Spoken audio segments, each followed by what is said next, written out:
everyone, it's Eric here from my 525 XL. Today is Monday, July the 8th. Missed another week on updates. Just been a little crazy, Harry, but trying to catch up with you guys now. Just a quick update on the 525. The algae is getting a little better. Not gone, but it's getting better. So I did a series of water changes on the tank, and I got a new water changer, which I'll show you in a minute. Seems to be working it okay. Still would have really liked to get that Camor back in operation, but I still can't seem to resolve that issue. But anyway, I need some tank cleaning, some glass cleaning on the tank here for sure. But the corals themselves are looking pretty good. Space Invader's still growing, the no-namer's growing. Green Slimer pieces are still coming up. Creamsicle's really growing. Of course, the Birds of Paradise. Everything's good. Torch is looking good. Hard to see these bits here because of the glass, but the one on the left there, starting to get some color back since I've initiated the water changes and brought down the nitrates. Just actually doing a reading here, so when that's done in about 5 minutes, I'll see what that's like. But yeah, I guess health-wise, other than the stupid algae, or I don't know if it's, I still can't determine if it's diatoms, or I think it is, but it seems to be cutting back, which is fine. Everything else seems to be under control. I'm noticing some growth here on this favia here, which is good.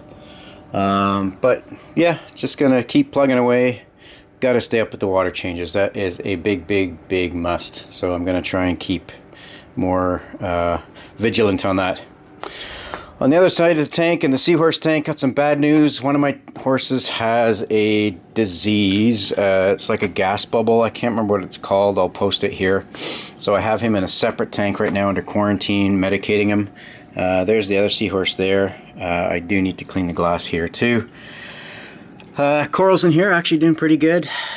These guys seem to be getting really thick and getting some color. Duncans are good. Mushrooms are getting out of control. I'm gonna have to give some of those away. They're just too many. And the frostbite is doing well as well. Is doing good as well. So yeah, kind of disappointed in what happened with the seahorse there. I don't know why. Water parameters are good. I'm still doing regular changes. I was a little bummed out about that. I was hoping that the seahorse wouldn't, take it personally. But this one seems to be doing okay. It does not have the same bacterial infection as the other guy, so I'm not going to show him to you right now. He looks not in good shape. Still alive, mind you. I put him in a quarantine tank on Saturday, and just doing regular water changes on that little 5-gallon tank regularly every day, trying to keep everything clean, and dosing some meds for him. So I'm hoping he comes back. Anyway, we'll see. I googled around, and apparently the only medication you can get is something prescribed by a doctor, and there's no way in hell my doctor's prescribing me something for the seahorse, even if I lied. So I'll see how this goes. I don't know. Not hopeful, but I can't not do anything. So we'll see how it goes. We'll see how it goes. I'll give you another update in the next week when I do my next update. Hopefully better news. But back over here to the 525, as I mentioned, everything's going well. In the fish room, I'll show you the water changer that I put in.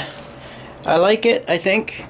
It's the Auto Aqua. I keep it off. I just haven't programmed it yet, so I'm going to program it to do regular changes.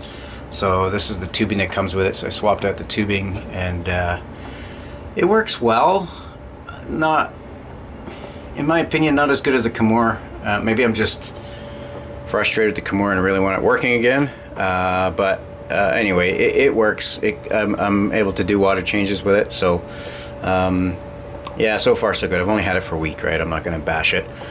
It is getting the job done. So as I said, now I haven't programmed, so I keep it powered off right now until I'm ready to do a change, and I just push the button to do a manual one, and it just works on sensors, right? I'll show you the sensors that it comes with. Ugh, trying to get out of this room. So you've got the blue sensor where it stops changing the water once it reaches it, the green sensor when it stops extracting the water when it reaches it. So It works well. I don't know. Time will tell, right? I'm gonna use it. I gotta get it programmed up and see how it does. So I did notice the first couple of times I changed it, it seemed to expel more water than it replaced. Not sure why yet, but again, I haven't used it too much. So other than that, everything is okay, I guess. I'll be happy when this bloody algae is gone. So tired of looking at it every day. Anyway, we'll see how it goes. I'm just waiting for my readout on the nitrates to pop up. So 30 seconds. So I'll keep flapping my gums until those 30 seconds are up so you can see what the nitrate reading is. I do like this Marine Master. It's pretty handy. I notice when you calibrate, or sorry, when you zero out on this saltwater, it's a lot faster than the eggs, and the Hannah eggs that you get. But really quite handy to have everything sort of all in one. Comes in this cool case anyway. Everything's all together. I put my scissors back in there, and you can keep all your different test kits. So here's the reading, 18.2. So I'd say that's respectable. I'm not chasing zero. I don't want dinos. 18.2 is pretty good. I'll probably do another water change this week anyway, 7 or 8 gallon. But I don't think 18.2 is far out. I did test phosphates on the weekend. I was reading 0. I'm going to test them again later on this week and see what it looks like. So yeah, not too bad there. Just on this test kit, you can read your nitrates, your nitrite, phosphate, and calcium, and pH and alkalinity. So it's pretty good. I like the kit. It's just keeps everything all together, right? Instead of eggs bouncing around different cases and stuff. It's all in one. So, and again, this is the Marine Master. So pretty handy. Comes in this case as well. Also made by Hannah, but yeah, all in one. So yeah, that's it for me for today, July 8th. I'll do another update. I'm going to try and do it on Friday. Just give an update on how the seahorse is doing, and we'll go from there. Questions or comments, leave them down below. If anyone's had seahorses and you've had them with that bacterial infection, it's almost like air bubbles, gas bubbles on the abdomen, on the tummy. Drop me a few lines, let me know how you managed it, or if the seahorse recovered. Would love to hear about it. Really disappointed that happened. So my water quality is good, so I don't know why, but anyway.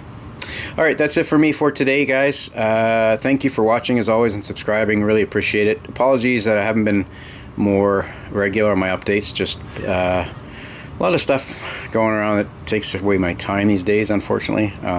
But I'm definitely trying to get back in the swing of it. So again, thank you for watching, and until we chat again, stay safe and happy reefing.